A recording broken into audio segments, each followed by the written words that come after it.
I really wanted to market my product toward pet parents who really care about their gear that they're using on their dogs. I wanted it to be for the type of pet parents who want gear that they can rely on. Quality is the most important factor to me. A big part of it, I think, is that's going to build trust with people. And I want people to be able to trust me. I want people to be able to trust my product. And therefore, when you build that trust, you have a client who's going to stick with you for longer because you've taken the time to build that trust.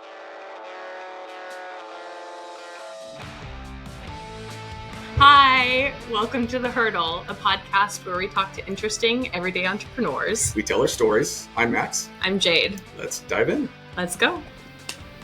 Welcome back to The Hurdle. I'm Jade. I'm Max. And today we're talking with Lauren Kelley. Yeah, dog trainer and leash maker. And yes, leash maker.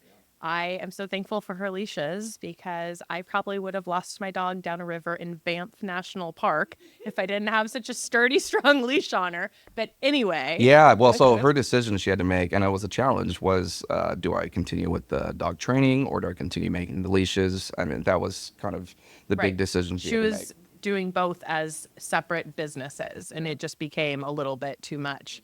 So yeah, today we'll learn more about those struggles that she faced and how she figured out how to move forward. And shall we meet her? Let's dive in. All right, here we go. We're so excited to have Lauren Kelley here with us today. Welcome. Thank you. Thank you for having me. Yeah, absolutely. So we'd love to just jump right into it. Could you tell us a little bit about your business and how you got started with Collie Corso? So about 4 years ago, I had been starting to train dogs, volunteering at a training facility, and I've always done something creative kind of in the background of the work that I've done, something that I can make with my own hands and put together like a product that I can also potentially make money from. I kind of made that discovery early on, so it's ranged from painting to organic body care products.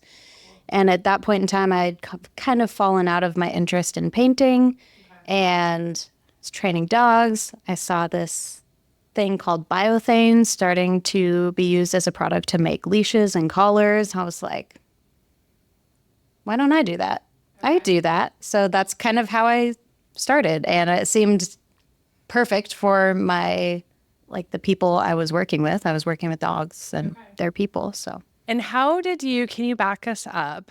How did you get into the whole dog world? Yeah, so I feel like any dog trainer you ask, pretty much it's almost a guarantee there is one dog that made that change in their life.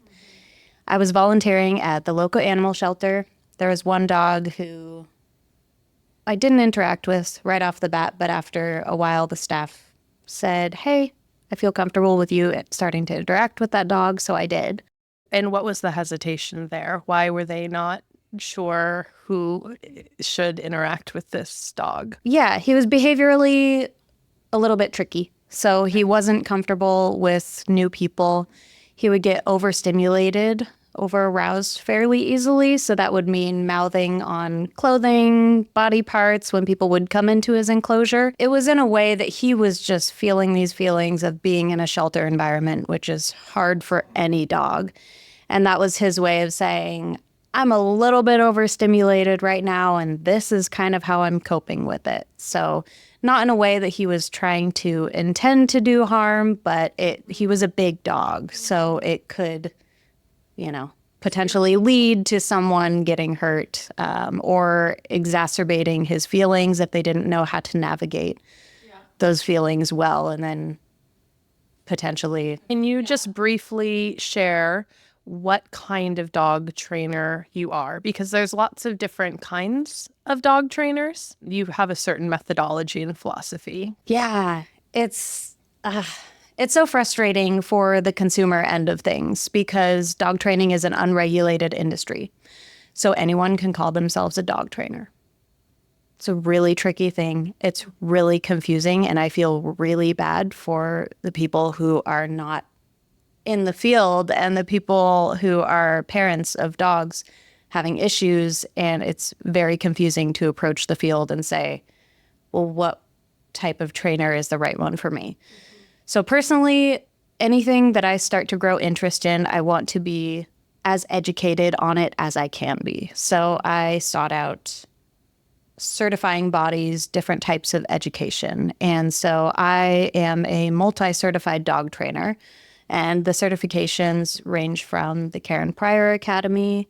That is a 6-month-long program that you go through with a very small group of people, and you do different written assignments, in-person tests. You have a really, it was a very stressful, final testing. We had 3 different tests we had to do. One was training our dog to do a series of 10 behaviors in a row without any sort of reinforcement in between. So it was a 10 behavior chain, and they had to be at least 9 different behaviors. So one could be repeated, and you had to have, I think, 3 different types of signals. So there could be a hand signal, a verbal signal, and then like a tactile signal or something like that. Point being, it was a very rigorous program, and it just felt really awesome to have completed that and had something to like show for the education that I've received. But what is the umbrella? So you are a fear-free positive reinforcement dog trainer. Yeah, there's a handful of labels. So positive reinforcement is probably the best one, And what the does most that familiar mean? one. That means that you rely on using what the dog finds the most reinforcing to onboard new behavior and potentially replacement behavior for any problematic behaviors.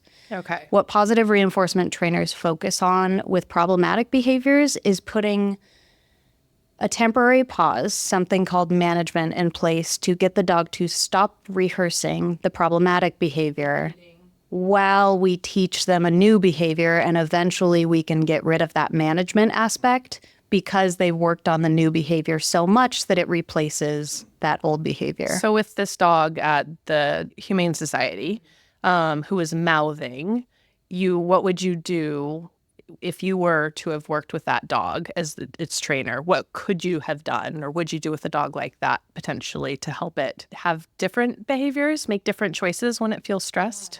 I love that you asked that question, because this is something that's so hard, like almost another rabbit hole to go down. Sure. The shelter environment is so stressful. Most training philosophies would argue that you can't do a ton when the dog is in that type of environment. So that goes down to a deeper level of like, we need to have a conversation about the state of our shelters. Sure.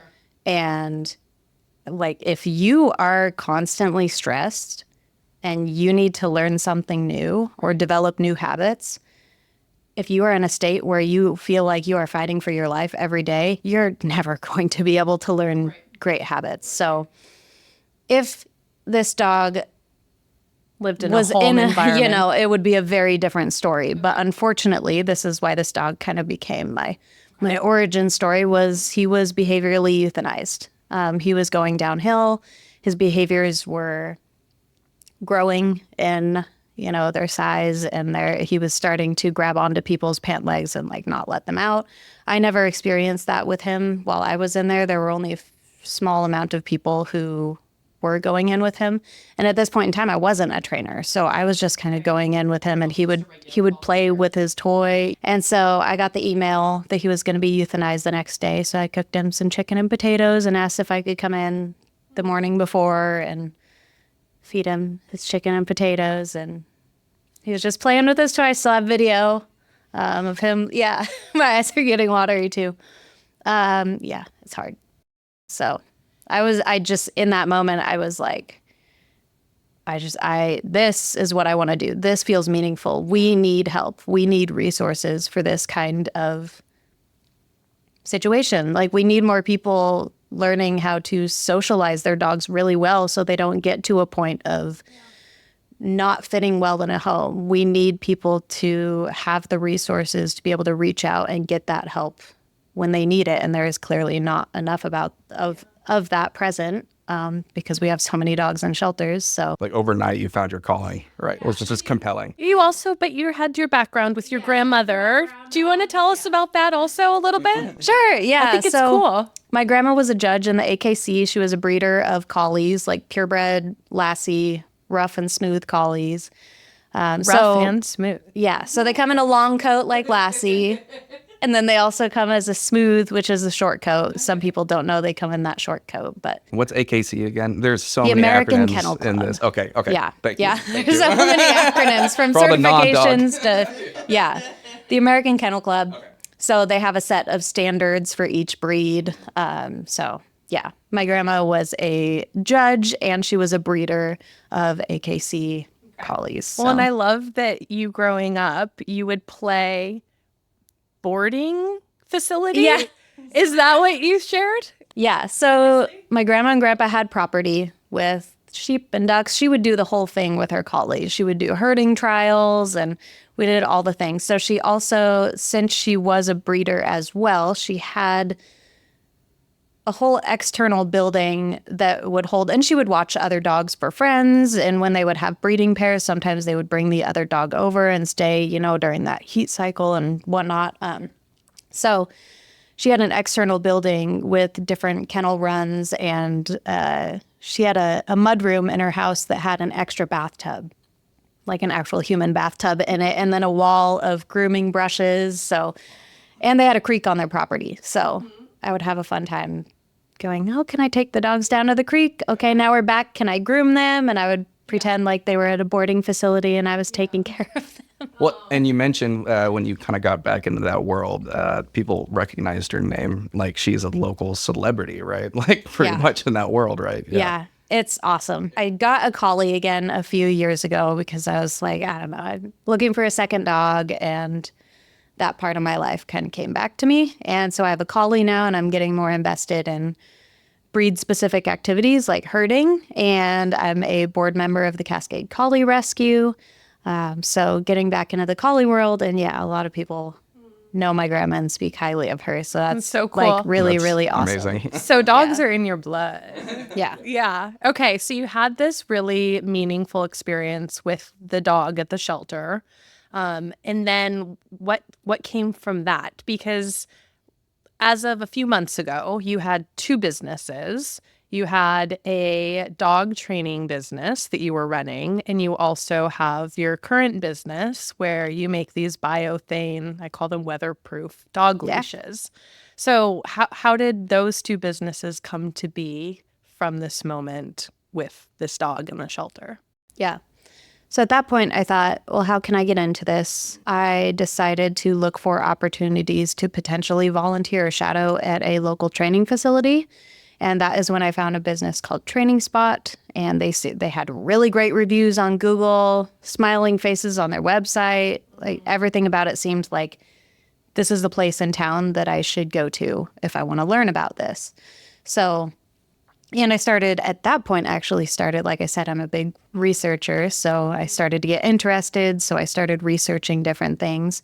And I had come across the Karen Pryor Academy for dog training, and I found out that all of the trainers there had that certification. So that kind of like solidified that. They're not like backyard trainers with that just call themselves a trainer. They've actually gone through a certification program and they're recognized as a trainer at some higher level, even though it's still an unregulated industry. Yeah. Okay. Yeah. And that gives you, I know there are other industries that are similar where if you can seek out someone with credentials to prove that they have pursued that further, it gives the consumer more peace of mind. Yeah. That makes sense. At that point in time, I was working at a doggy daycare. That happened before I started volunteering at the shelter because I was like, I don't know. Before that, I was working in a warehouse, and it was it was a cool job, but at the end of the day, it was very unfulfilling. So I started a doggy daycare, had that experience at the shelter. I had a potential opportunity at a pet store that was closer in town. I would get a discount for my dog's food. I loved the doggy daycare. That's the motivator right there. I loved the doggy daycare that I worked at, but no discount. I was like, if I get to go to work and not end up having feces and mud and everything being barked at all day, like that sounds kind of nice. More peaceful. Yeah. So I started at this pet store, and it was one of those more boutique local ones. And a couple of the people who worked at the training spot actually would come in. So I was able to establish Okay. a little bit of, Relationships. oh, hi, it's good to meet you guys. I've heard of you. And so I eventually asked one of them about potential volunteer opportunities, led to that. So I started volunteering there, and eventually I was offered a job. Seems like a close-knit community. I mean, like you kind of stepped one little foot in there and then it just like kind of grabbed you. And Yeah. then like now, now you're what, 10 years into it or something, right? Like, Only about 5. oh, really? Yeah. Oh my God. Wow. Seems like you've been there for like 20. She knows a lot. Like I said, when I get interested in something, I go for it. We So, love that.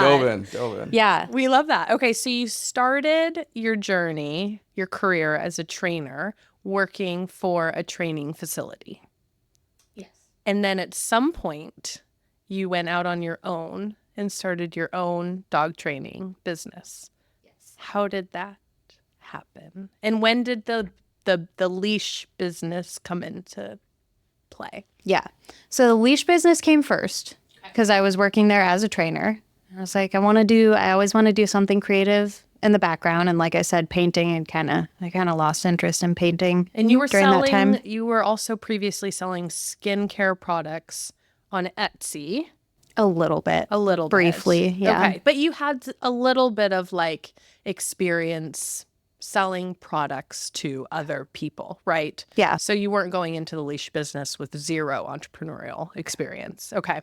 All right. So you wanted to do something with your hands. I started the leashes first. How did you get going? How did you start the business? So when it comes to leashes, riveting was what I was looking into. So connecting metal pieces to connect the fabric together. You can also sew. Do you want to show us? We have leashes right here in front of us for those that are watching and not just listening. These metal pieces, I have since switched. These are now Chicago screws. We could talk about that if we want to at some Chicago, I know point. what that, no. But point being, Chicago screws are screwed in together. Rivets are pressed in together. So you can either do that with a lever type of machine. That's why I did the hand motion, I guess. And I straight up bought that for about $500. There was a piece of equipment that I decided I wanted to make these in a larger quantity from the get-go. When you were first starting the business, Yeah. you decided to make this $500 purchase and buy this big piece of equipment Yes. so you could rivet in your home because your business was in your home, Yes. right? Yep. Okay. Yeah. And I knew that being a part of the dog world would be a thing for a while. So I kind of made the assumption that I would at least be interested in this to a greater degree than just friends and family. So I decided that it would be wise to make that investment for that piece of hardware. And so that was my first purchase. And I think I purchased 4 different colors of biothane on just a 25-foot roll in 2 different widths. So that's still a bit of a starter pack. There was like a starter pack on the distributor website that I was looking at, but I assumed I was going to want more. I felt good about everything I had researched so far, so I kind of went a little bit into it. Bought this piece of hardware. And what were you researching? What information did you need to have in order to move forward and start the business? Do you remember? I knew I wanted to make sure that everything was legal. So I actually looked into state business requirements. So I filed for an LLC because I knew I would want to sell my product. So I looked into how to do that with the state of Oregon, filed for an LLC. At the time, the website was called InkFile. Now I think it's called Busy. It's like Bizzee, something like that. But they make it really easy to file for an LLC. So I did that because I knew I would be making money off of the product, and I wanted to separate my personal expenses and my business expenses because that seemed like it would be a good thing to do to keep those finances separate. Yeah. So I filed for the LLC. I bought the product. And then I started making leashes, and I just started posting on Instagram. That's And how you started marketing. Since I was at the training facility, I kind of had an in. So as soon as I brought one to the facility, everyone there, and at the time I think there were at least 5 other trainers with all of their own clients. So I already had kind of a foot in the door in that respect. I mean, that kind of makes sense because correct me if I'm wrong, you were going to start this business. It wasn't like, oh, this is a passion project that might make me money. Like initially you were like, no, this is going to at least make some money. And I think that helps because you had that network, right? Like you knew there were going to be at least X amount of people that were going to be interested in this product, which I think is helpful to make that, because at $500, that's a lot of money, right? And like To invest in, yeah. Yeah, you just dove in, right? I mean, I think it's nice knowing that you have some customers out there already, Yeah. Yeah, definitely. That made a big impact. I knew that it was something, biothane at the time, like 5 years ago, I think it's still a product or a material that a lot of people don't I know had about. no idea. Yeah. So 5 years ago, I was just starting to hear about it, and it's like, this could be awesome. Yeah. Right. Well, and I have a few of your leashes, right? And some of the things that I love about biothane is that when my dog was a puppy, she would sometimes like attack her leashes with her teeth. And when you have a cloth leash, sometimes they can bite through the leashes, like if they gnaw on them. And with biothane, she can't. I mean, I'm sure she could if she tried long enough. But Yeah. And then we live in the Pacific Northwest where it's, this time of year, it's very rainy and muddy and mucky out. And so they just like wipe clean, rinse clean, and they never stink. They never feel wet in your hands. Anyway, I'm a huge fan. And I learned about the product from you. Otherwise, I would have never known about these leashes they're great for river crossings if you're hiking through Banff National Park, let me tell you. Anyway, okay, so you were like, I'm connected to this market. I'm already serving them as a dog trainer when you were working at the training spot. I'm going to create this product that meets a need that this market has, right? And so you bought the equipment, you bought the material, and then what were like the early challenges when you were starting the business? I remember one that you mentioned in a previous conversation. It was important to you to figure out how to ship these leashes to customers that don't live here in town, where you would just be dropping them off at the training facility. Yeah. Can you tell us a little bit about what you didn't want the shipping process to look like? That was my next step was, okay, so people outside of this immediate training circle in Eugene, Oregon, how can I get it to them? I had friends who are also, I've been around a lot of creative people in my life, and I've had people who have also created things that they've had to ship. And I heard stories from a friend of having 25 packages to ship around the holidays, and they show up to the post office, and first off, they have to wait in the line that is at the post office around the holidays. And then they're the person with 25 individual packages. So now everyone else is mad at them because of how much time they are taking. And I'm also an introvert. Nothing about that experience sounds enjoyable to me. No, not at all. So I was like, well, I know that shipping from home is a thing. I've listened to other podcasts where they mention try stamps.com with this discount code. And at no point was that ever relevant to me until this. And so that little bit of information came back into my Consciousness. yeah, exactly. Awareness. I was like, wait a second, maybe I should pursue that. So I looked into it and I was like, this is exactly what I need. They send you a scale, a USB cord that connects to your computer. There's probably some sort of external app and better way to do it at this point, but I still have a 2015 MacBook Pro, so it still And has it works for you. the Yeah. port. Yeah. And it's perfect. You enter all the shipping information, all you have to do, and you pay for the postage. It prints on your printer at home. Wow. Yeah, I would not want to do it any other Right. way. Total game changer. And how did you set prices for your leashes? And I also want to talk a little bit about your brand, Yeah. right? Yeah, pricing is hard. Pricing is hard, even as a trainer. I think probably any profession has a tough time with figuring out pricing.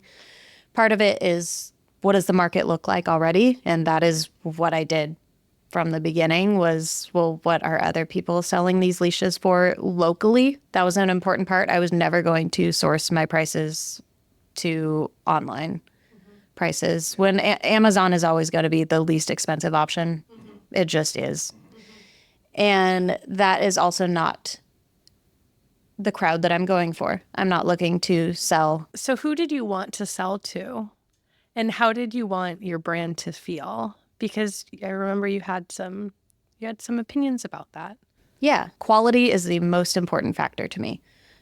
I want it to be good. I don't want it, and that's kind of what I think I've heard now, being where I'm at. People who say I've bought a biothane leash off of Amazon, and either it's not actual biothane. So biothane is a registered trademark product. It is a very specific type of material. So there are other weatherproof alternatives that come off with that same feeling, but they might be a little bit more plasticky, easier to chew through, not as malleable. Like actual biothane is very soft. It's like a leather alternative, but more weatherproof, and it doesn't soften over time, so that would be more of a benefit of leather, but it does hold up for a decent amount of time, arguably more than leather, as long as you take care of your product well.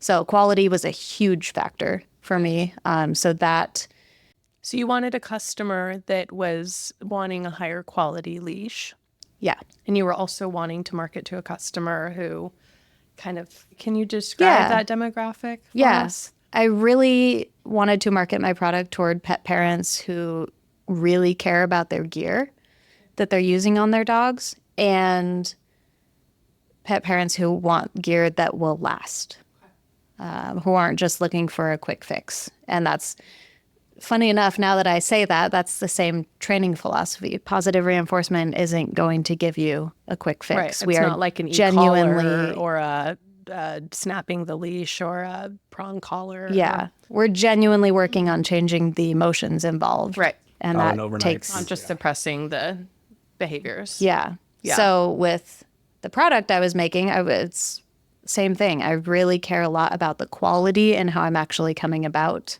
making this end result happen.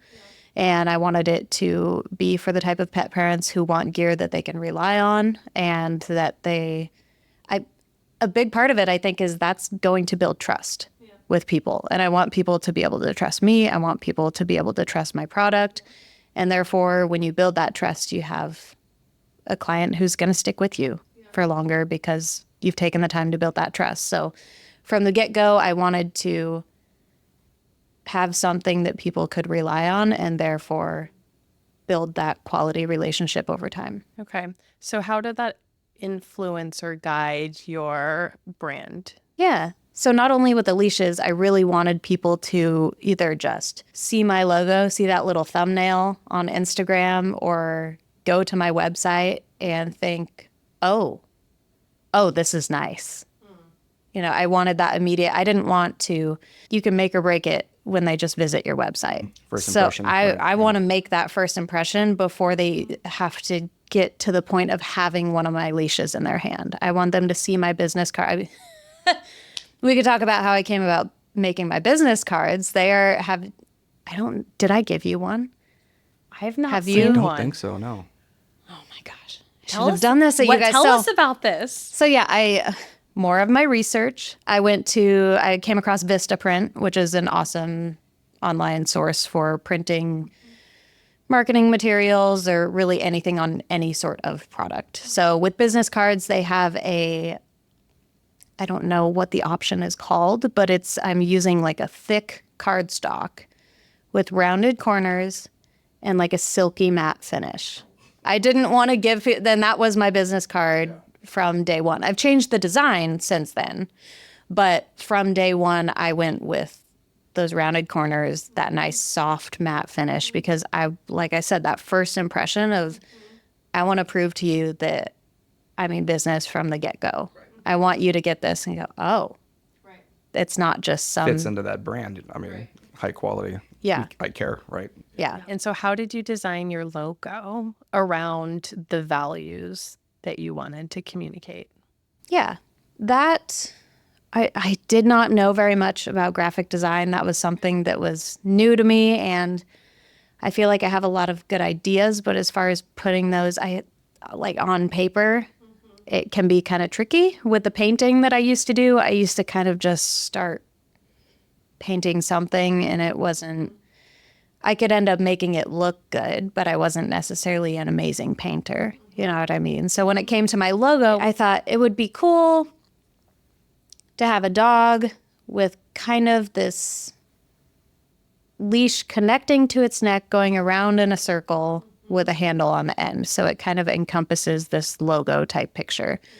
I did not know how to put that. I think I made a rough sketch. And then I did more research, came across a website called Fiverr, which is a collaboration or a resource of a bunch of different artists who you can portray your idea to. And then they, give or take a week, a few days, come back to you with this design and say, what do you think? You can go back and forth a little bit. And there are a lot of different tiers of like, if you want to spend $500+, there are artists for you. If you just want to spend $25, there are artists for you. And what they will provide comes in different tiers of pricing as well. So I found an artist who I figured would align with the style that I was looking at. And they came up with kind of a basic design that I figured, that's pretty good. That's kind of what I had in my mind. Awesome. Thank you. Paid them for it. And then I was like, it's not quite there yet. And I don't know that I'm going to be actually able to tell someone what I want and have our brains thinking the same thing. So I downloaded Adobe Illustrator, started playing around with it, and eventually added some trees and mountains in the background. And you got it to where you wanted it to be. Yes. Okay. And so we were talking a little bit about pricing before. You said pricing was hard and it was obviously going to be a higher price than Amazon, but how did you end up settling on a price with your target demographic in mind?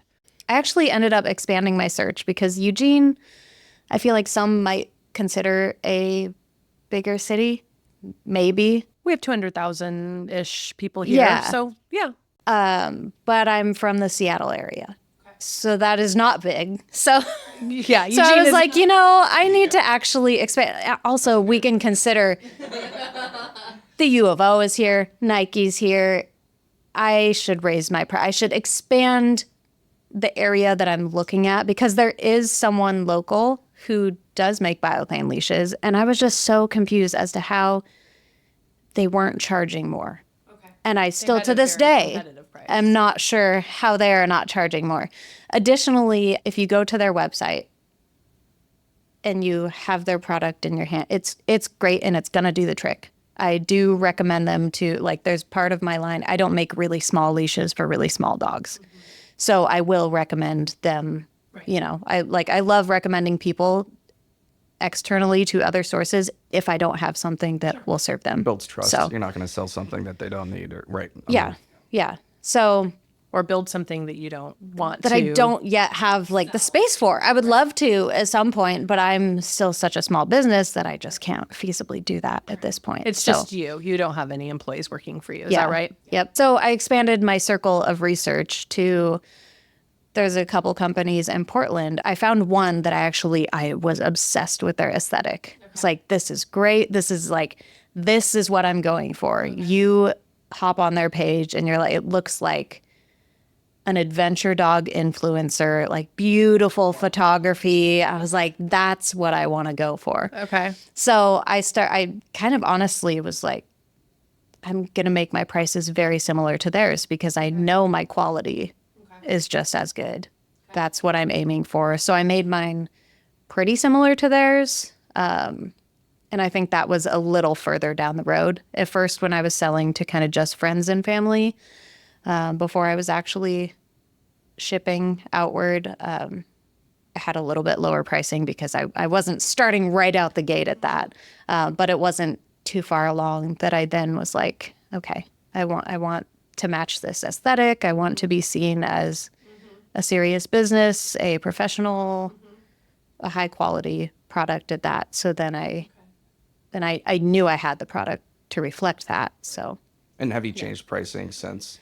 I actually did about 3 months ago for the first time in 4 years because, of course, pricing with everything is increasing. Materials. All of my materials increased in price. And fortunately, with having that kind of higher pricing from the get-go comparative to another company. I didn't have to change my prices up until like this last year. I could have probably upped them a year ago, but I tried to hold out for as long as possible and then had to sit down with myself in a reevaluation of, okay, I should probably do that now. And then I actually came across, I started researching it more because I hadn't done it in quite a while, came across the topic of profit margins.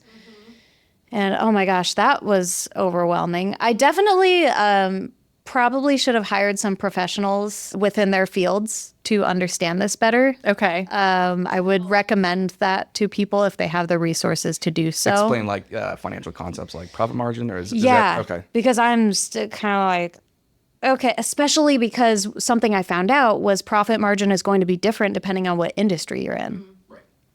The pet industry has a huge profit margin. And that's different between dog food and leashes, right? I mean, the Yeah. pet industry, Yep. right? Like that. Between food and like material products. Yeah, there is a difference between that. There's also a difference between if you are a pet store and if you are the creator of an independent pet product selling directly to the public, like myself. So there's differences in all of those. So that made it kind of confusing. I kind of got some clarity. I feel good about where my prices are at now. That's been a hard thing to figure out and feel confident about. But I think the biggest value was considering what others in this industry am I the most similar to and that I share the same values as, and what are they pricing at? And that gave me a little more confidence. That's a great way to start. And then what you just did, though, of kind of like internally looking at, oh, my profit margin every year has slowly gone down because supplies prices have slowly gone up. I can't really maybe afford the next supply run that I need, right? Like, so it's not just about, oh, is this feel good? It's like, well, is this going to work for my business? Like, am I going to make enough money to grow and expand if that's what you want, right? And I think that's one of the most important parts too, is I sat down with myself and considered, where do I want this business to be in 5 years? I have my desk in my living room. My Okay, so my you're workbench working is from in home. my living room. It's kind of in the way. It would be nice to have, we have 4 dogs in our household. It would be nice to just have that be a dog bed spot. So we're not partially stepping over other dog beds to get across our living room. So The with plight that, of a small business owner. Right. it's great too, because it makes me so excited thinking of the potential of what the future could be. And I just keep telling myself, I'm going to look back at this and laugh. I'm going to be like, remember when I used to do all of that out of our living room? And we live in a 1-bedroom apartment. Let me add that too. It is it's our living space. There is nothing else aside to the kitchen and the bedroom. So you mentioned that at some point in the future, you'll look back and say, oh, remember when? What does the future have in store for your biothane dog leash business? Yeah. So that's what I considered with my newest release of price updates is I want to be able to continue to provide the best quality I can to my clients, to continue that trust and that relationship. And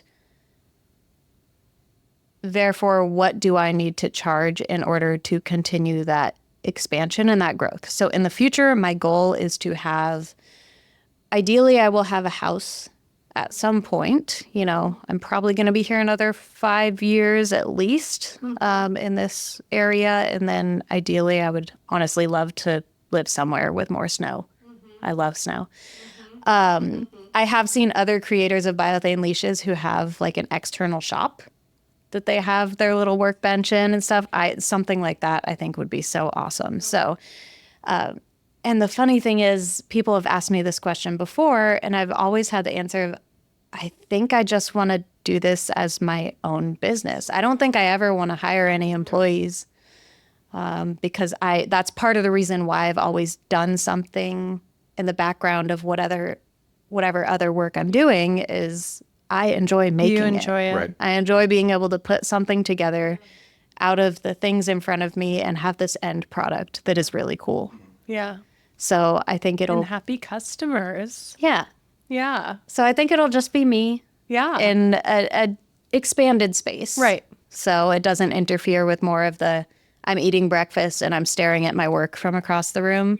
That's kind of a mental, Separation. Yeah. yeah, Yeah. yeah. For sure. That work-life balance. And I had a question. So I didn't realize you're in a 1-bedroom, right? So that's not a lot of space for inventory, right? So, Yeah. I mean, have you changed your buying strategy with the biothane? Like in the beginning, it was a very small kind of like, let's see how this go purchase. Has that changed? Or is it more reactionary of like, oh, looking at seasonality, I know this month's going to be maybe a little higher than last month. I'll buy a little bit more. I'm just kind of curious if your buying strategy has changed with the biothane product substance. A little bit. I do have more on hand, but not as much as I would like. I would probably like to have double what I have, which seems significant. Space limitations. Yeah, but space limitations, I have on hand within 100 feet of each color that I have in 2 different widths. So that's definitely more than enough for the current rate that I am selling at. That is enough to cover that. And once I get to a point where I try to do like a $200 order minimum, if I need something in a crunch, I can always order something. But once I get to a point where I'm like, okay, can I no longer make like a 30-foot leash out of this color because I offer 30-foot up to 30-foot leashes, I'm going to need to do an order, because if someone places an order for that and I now no longer have it, but if I only get down to the point of having one color that's low, I kind of don't just want to do one order. So I'm still at that small business point where I'm still very, very small. I would love to have double that type of inventory, so there's never a waiting period if someone orders something and it just so happens to be the one color that I am low on. And even at that, it might take about 2 weeks to get to them, which isn't a super long period of time, but I like to get it to people fast. That I include that in the quality aspect of my business. I want to get it to them as fast as I can. And it's a timing thing for the customer. But I was also curious, I mean, does the amount you buy change the price of it, right? Because I'm assuming if you had all the space and you just buy in bulk, that might help with the margin. But again, obviously 1-bedroom, like, yeah, that'd be tough. But I'm just curious if that might change in the future, or even how many colors you offer, right? Like that's changed from the past, right? Yeah. Like how did you make that decision? It's just kind of curious to me. Yeah. It's been tricky because part of it is I want to offer the colors that I like. Yeah.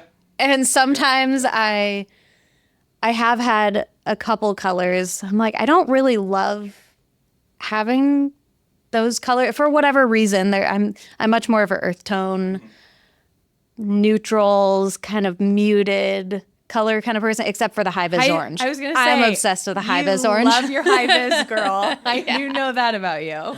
Yeah. Yeah. Plus, that is a very nice color to have if you are out in nature and your dog is connected to a long line and you need to kind of be able to figure out where they're at or where the leash is at. That is a really nice color to have. Well, and for those who haven't heard the term long line before, that is like a very, very long leash, up to 30 feet, and could potentially be longer, that just drags on the ground. So it's like when you want your dog off leash, but you don't want them fully off leash because you want to be able to like bring them back to you if you need to, then they would just wear this on their harness, or maybe a collar, and just drag it as they run around. Yeah. Right? And that's part of that management aspect. Right. If we don't have a solid recall in place, we want to have a backup. Right. So if Right. they're potentially going to chase after something and they don't have solid recall, we can still have them on leash.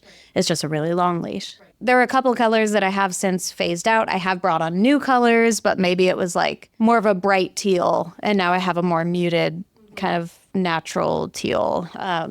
And I've had a couple of people be like, oh, you got rid of that. I really want it. I'm like, well, sorry. So it's been really hard, figuring out, okay, well, I am a business that I'm allowing to, like, I'm open to the public. Yeah, exactly. What does the market want? It's not all about what I want. So that has But been a little bit. balancing your brand, Exactly. right? Yeah. With what the market wants. Yeah. Yeah. So as far as ordering goes, there is a difference between the 25-foot rolls and the 100-foot rolls. And a price difference there for sure. So at this point, I'm definitely ordering 100-foot rolls because it's a significant price. If I was only ordering 25-foot rolls, so if I wanted to expand the color lines, but I'm only ordering them in 25-foot rolls because that's maybe what my finances would allow, it would significantly impact the price.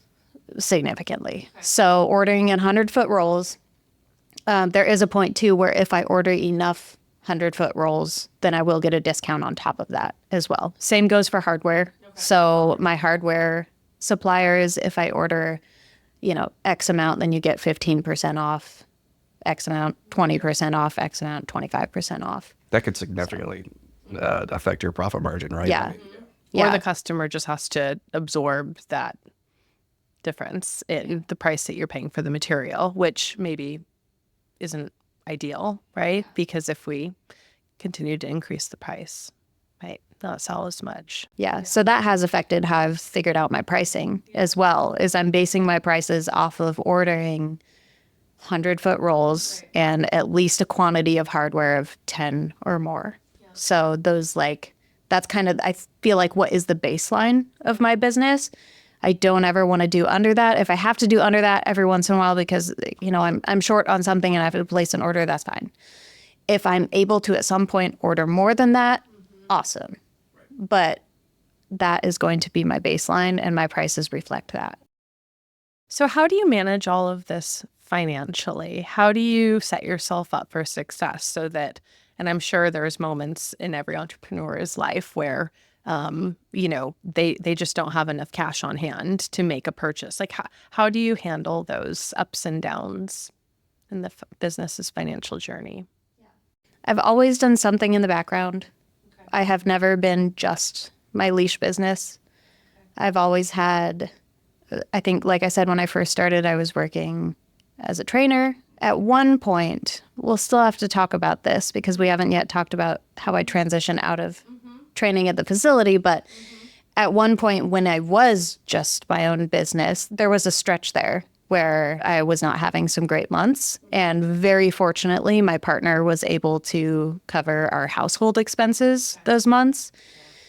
And I have no words for how grateful I am for that because I know not everyone has that. Right. And since that, that also did not feel good to me. I was so grateful, but I was like, this does not feel good. I don't want someone else to have to take that burden because I've made a choice of wanting to be more independent. Right. So I'm very grateful that my partners showed up in that way for me.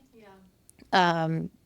For the most part, I've continued to have a secondary income that hasn't been my own business. So then that also for me keeps the joy alive in it. I'm not having to stress as much because when my partner was covering those expenses, mentally I was not in a great place because I was very stressed. I had that pressure of I need to get my finances back up, and it kind of made the business, it wasn't as fun. Okay. And that's part of why I do it is because it's enjoyable. Yeah. So, okay. So we're getting close to the end time-wise here, but I do really want to talk a little bit about your journey as a dog trainer. So you started out at Training Spot, and then at some point you decided to go out on your own as a dog trainer. And then I'm going to get right to the punchline. You have since decided to go back to the original facility where you started your career as a dog trainer. Can you tell us about that journey? Yeah, I love training at Training Spot. It was great. So many amazing trainers there. So such great resources. I bought a van. I was going to do van life. I was very stoked on that. I was so excited. I could fit the workbench in my van. My dogs would be, I was so excited about it. The workbench, because you're going to do the leashes from the van with the 100-foot rolls of biothane. That, that was it. I was I was going out to later. figure that out. Yeah. Yeah.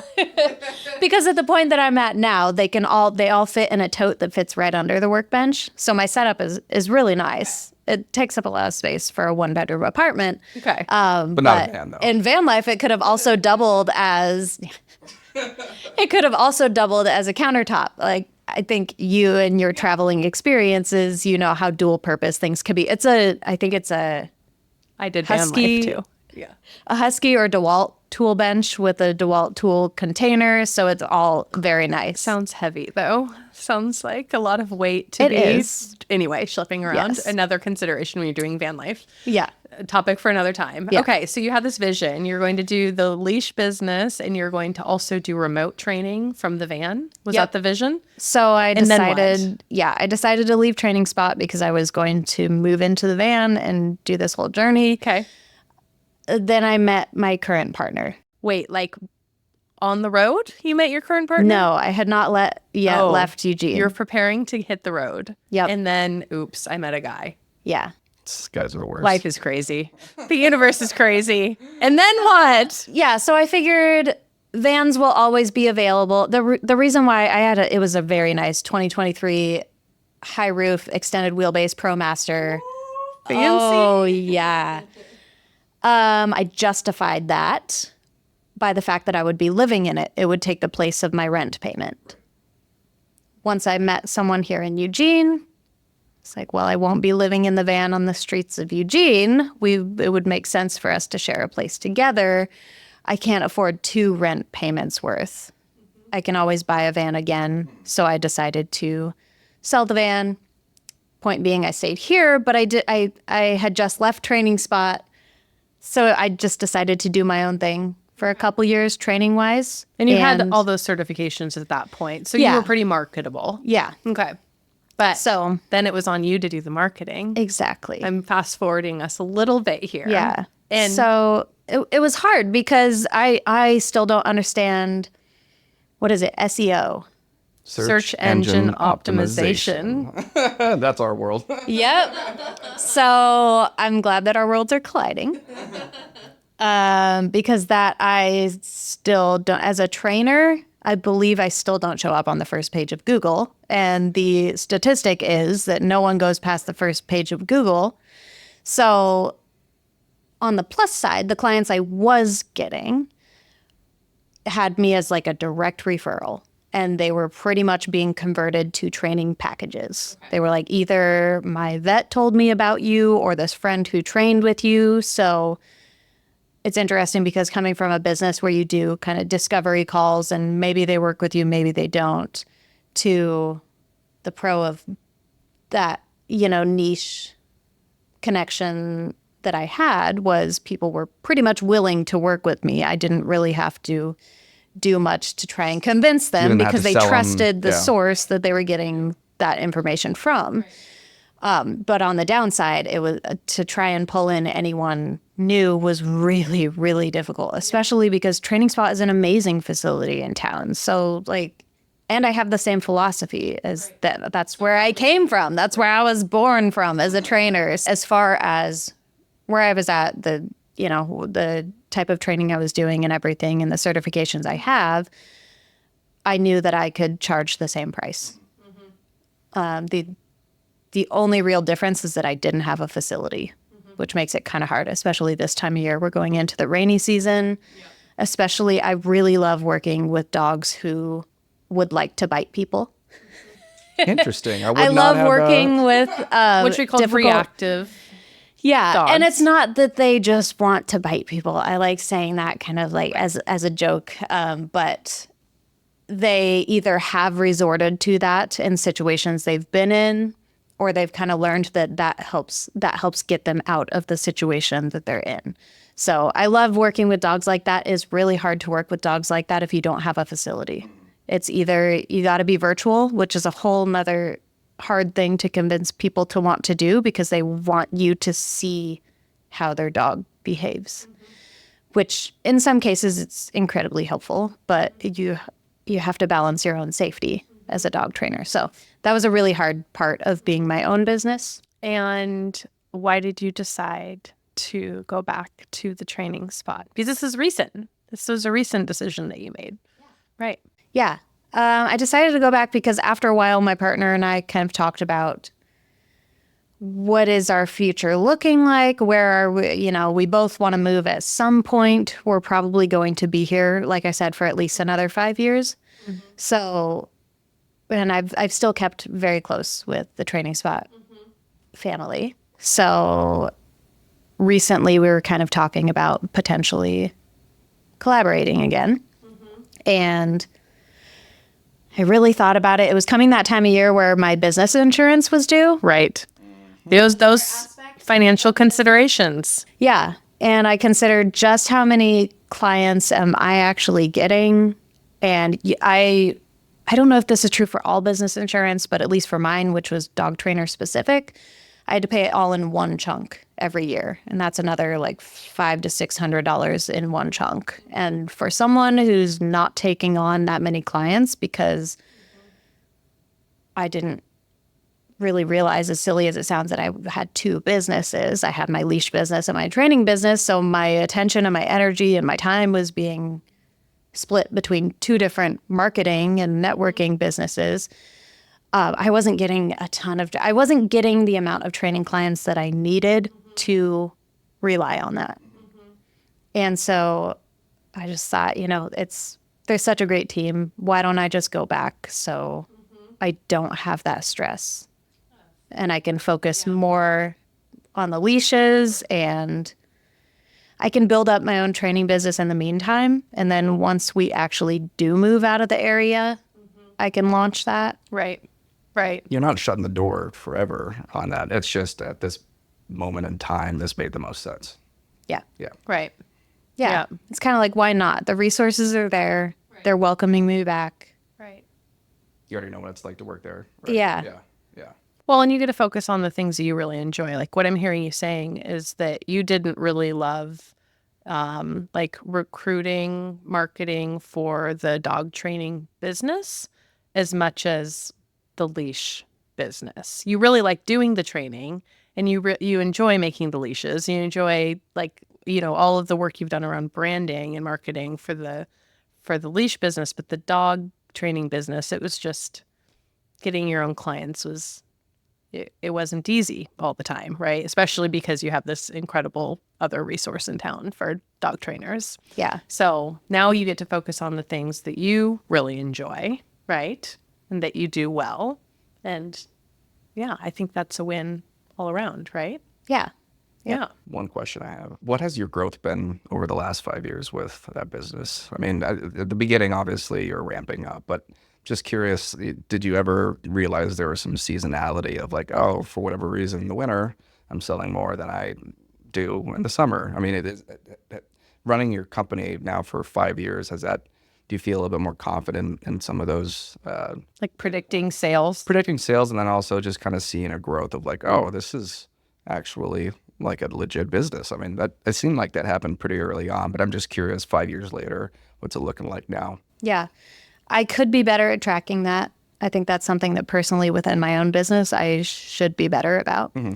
I do know something that I haven't shared is that I have about like 5 wholesale accounts that I have open. So businesses who sell my leashes. That's right.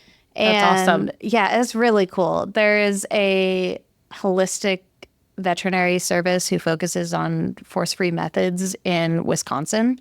In That has my Wisconsin. leashes. Wow. Yeah. That's legit. Yeah. That's cool. That's really cool. Branching out. Yeah. That's like one of my favorite ones because they're so far away, and 2, we share the same values, which is really, really important. So they are very good about the positive reinforcement and looking at the dog as a whole. So including their behavior as part of their health. Yeah. So that's really cool. So they order, so that you know, that is a reflection of like prices and ordering, because when I get a wholesale order, out there goes a lot of my inventory, but in comes a giant chunk of change that I'm able to then replenish that inventory plus some.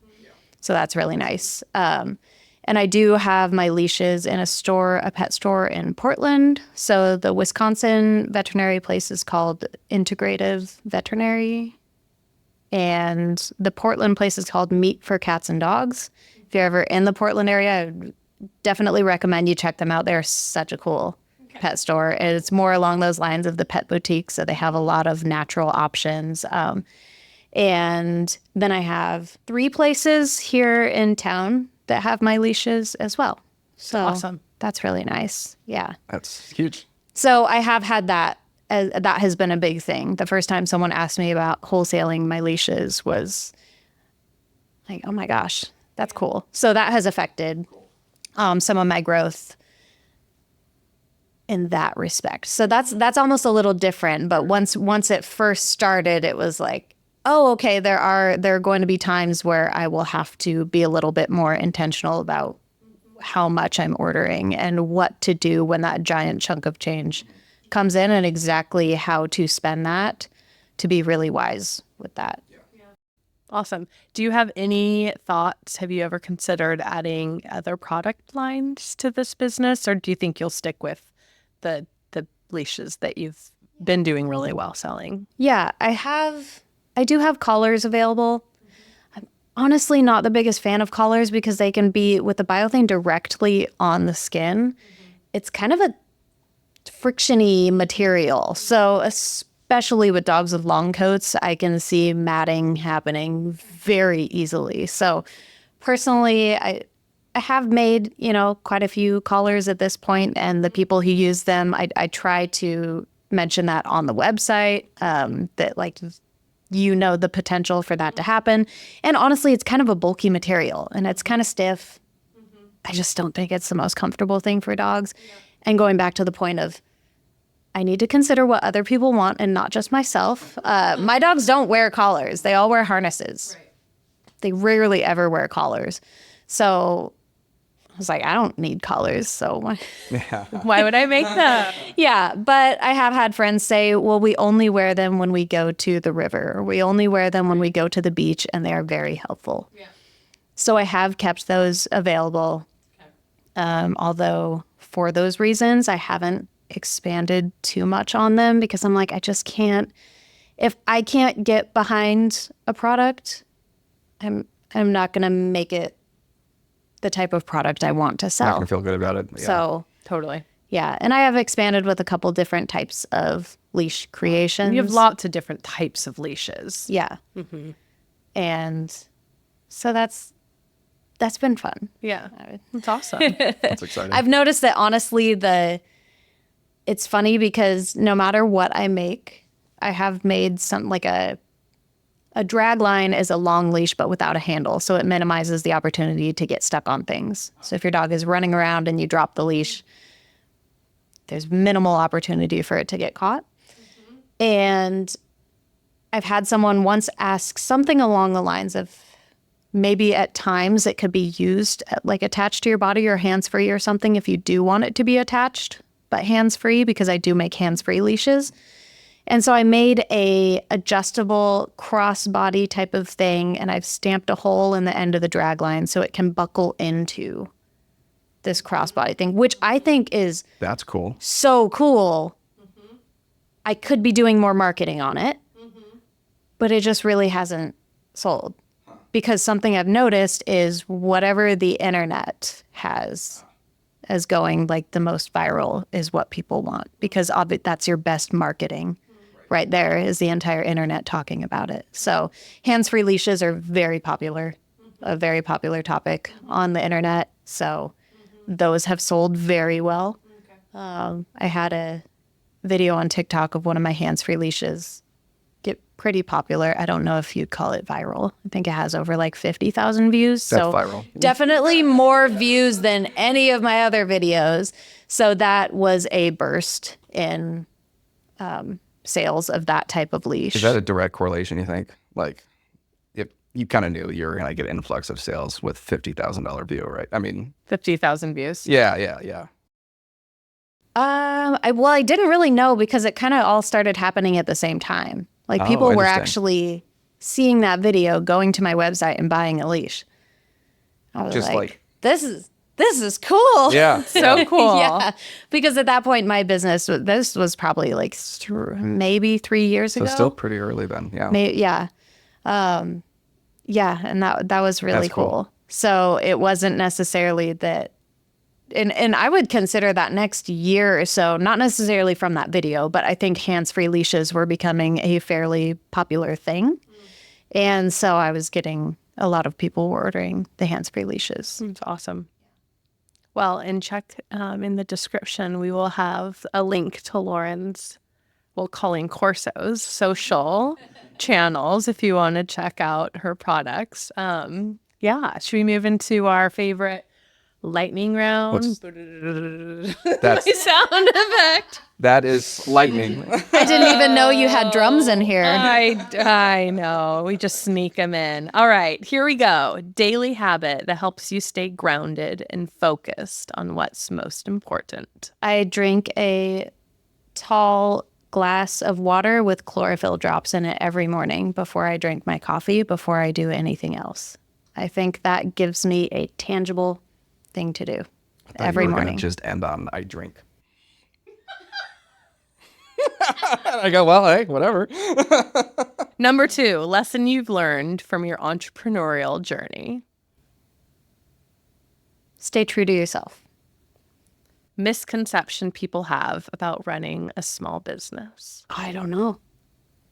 What do people think Lauren's life is like as the owner of Collie Corso? Oh, that I get to play with dogs all day. And what is it actually like? Setting the dog up for success by not feeding into their very cute habits of wanting to jump on me and be excited about me. Yeah, it's great. So being very chill around very cute dogs. Advice to other women starting a business. Do it. Love that. What's one thing about dogs you think everyone should know, but they probably don't? They're telling you a lot at every moment in time. You just have to learn how to understand them. Last one, looking back, what might you have done differently in your entrepreneurial journey? I think hired professionals within certain fields that I'm not great at, And what fields are those? like pricing, Okay. SEO, Okay. hiring others to do that so it doesn't take up as much of my time and energy. Focus on the things you know you're good at. Awesome. I got one last question. It's not on that. Do you think this training philosophy would work with an 18-month baby? Yeah, absolutely. Positive so. reinforcement. A human baby? Yeah, a human baby. Oh my God. So positive reinforcement works on any living thing. Awesome. Great. I'm going to, Just reinforcement is up to the learner. yeah. He also is very cute and likes to jump around on me. And, So it's easy to reinforce that behavior. okay, I'm gonna get back with you and let you know how it goes. You have to know what your learner finds reinforcing, Jeez. and you have to deliver it at appropriate timing That's exciting. and set them up for success. We'll take that one offline. Max? Well, yeah. Next up, Let me give you my business card. with the satin finish, right? Yeah. And the rounded corners. Yeah. Love it. All right. Well, thanks for joining us today, Lauren. It's been so fun to have you here. Thank you guys all so much. Thank you Thank for you. having me. A lot of fun. And thanks for listening. We'll see you next time on The Hurdle. See ya. Thanks for joining us today. We'll see you next time.